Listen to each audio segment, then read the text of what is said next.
Tahukah kamu lahirnya boyband tidak terlepas dari andil musisi sekaligus produser besar Maurice Starr. Starr memperkenalkan konsep boyband untuk pertama kali pada tahun 1984. Ia bersama Mary Alford menggelar audisi di Boston, Amerika Serikat yang diikuti oleh hampir 500 remaja laki-laki. Dari audisi tersebut, terbentuklah New Kids on the Block atau yang biasa disingkat NKOTB yang kemudian diresmikan pada tahun 1986. Cikal bakal boyband sendiri sudah terlihat sejak tahun 1960, di mana terjadi British invasi oleh The Beatles. The Beatles yang anggotanya terdiri dari laki-laki muda yang tampan dan berpenampilan menarik, sukses menyihir para remaja.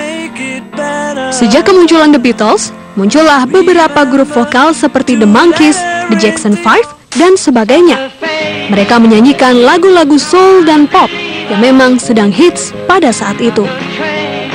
Sebenarnya apa sih pemirsa yang menjadikan sebuah boyband bisa sukses dan mampu bertahan lama di industri musik? Sebetulnya jangan sampai sebuah grup atau seorang solis itu meniru yang lain. Mereka harus punya karakter. Nah, sudah Indonesia meniru Korea, sudah itu yang di Indonesia itu ditiru oleh rekan-rekannya, sehingga warnanya menjadi sama gitu ya.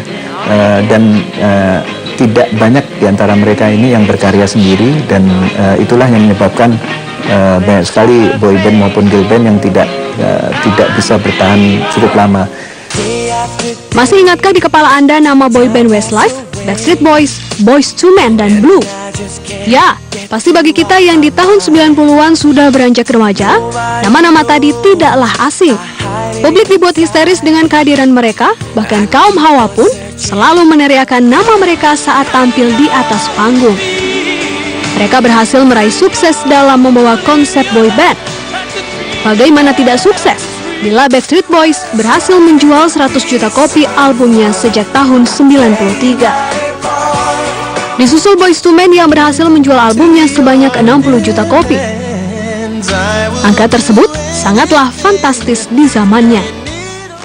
Nama Westlife disebut-sebut sebagai puncak dari popularitas boyband dunia. Boyband Irlandia ini sangatlah digemari oleh para remaja dunia di zamannya. Selain anggotanya yang tampan dan bersuara merdu, lagu-lagunya pun sangat indah, sehingga mudah diterima di masyarakat. Westlife juga 4 kali berturut-turut memenangkan penghargaan Record of the Year dengan single mereka, Flying Without Wings, My Love, Mandy, dan You Raise Me Up. Tahukah kamu di Indonesia album perdana Westlife berhasil mendapat penghargaan 20 kali platinum untuk penjualan lebih dari 1 juta kopi. Westlife memegang rekor untuk album asing terlaris dalam sejarah musik Indonesia dan merupakan satu-satunya artis internasional yang mampu menjual sebuah album di atas 1 juta unit di wilayah Indonesia. Itulah sejarah munculnya boyband dari wilayah barat. Dan beberapa tahun terakhir ini, lagi-lagi dunia digemparkan dengan kehadiran boyband One Direction asal Inggris. Mereka berhasil menembus pasar musik dunia dan sukses membuat para gadis histeris. Beralih dari wilayah barat, kini kita memasuki wilayah Asia, yaitu K-pop. K-pop atau Korean Pop yang merupakan musik populer berasal dari Korea Selatan. Banyak artis Korea ataupun kelompok musik pop Korea yang berhasil merengkuh kesuksesan hingga ke mancanegara, tak terkecuali di Indonesia. Berbicara mengenai K-pop, tahukah kamu semua girl band dan boy band di Korea itu pasti punya leader atau pemimpin? Biasanya yang dijadikan leader adalah personil tertua di suatu grup band atau personil yang mempunyai bakat memimpin walau bukan anggota tertua di grup. Contoh personil yang dijadikan leader karena usianya yakni Leeteuk dari Super Junior. Sedangkan personil yang dipilih menjadi leader karena bakat kepemimpinannya yakni G-Dragon dari Big Bang. Itulah nama-nama boyband fenomenal dari luar negeri yang sangat populer dan mempengaruhi musik dunia. Sebenarnya seberapa kuat pengaruh musik atau musisi luar negeri terhadap musik Indonesia? Yang namanya industri budaya itu saling mempengaruhi. Dan yang fenomena yang paling menarik adalah apabila kita menonton sosial media, di sana ruang promosi bagi siapapun juga termasuk artis asing. Dengan demikian sebetulnya inilah yang menjadikan orang menjadi apresiator untuk musik, dan pengaruh itu datang dengan begitu cepat karena adanya sosial media itu, dan itu yang menyebabkan para apresiator di Indonesia itu menyukai musik-musik dari luar yang masuk ke Indonesia dengan mudahnya. Laganya fenomena K-pop inilah yang ditangkap oleh boyband Smash asal Indonesia. Mereka dengan gaya Korea di tahun 2010 berhasil membuat heboh remaja Indonesia, khususnya gadis-gadis belia. Pertama kali Smash muncul di layar kaca dengan membawa lagu berjudul I Heart You. Lagu ini langsung meledak di pasaran dan mengantarkan Smash ke gerbang kesuksesan. Bisa dikatakan Smash merupakan pionir dalam kemunculan boyband dan girl band di Indonesia.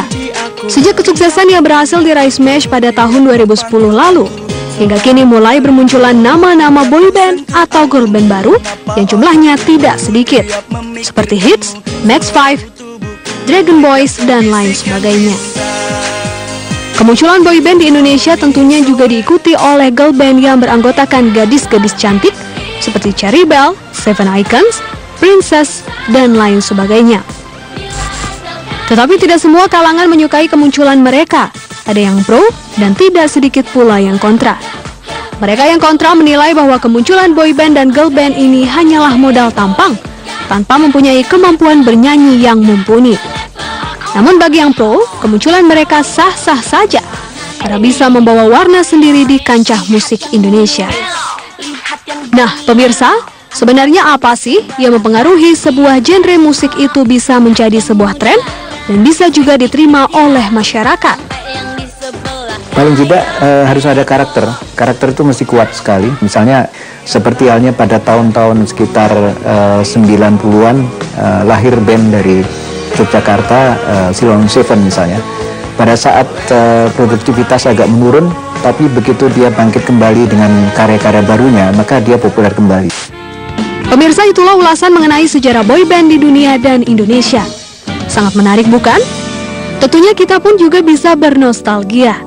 Setelah ini kita akan membahas musik jazz. Ya, siapa yang tidak suka dengan musik jazz? Jangan kemana-mana, tetap di Ayo Cari Tahu karena sebaiknya kamu tahu.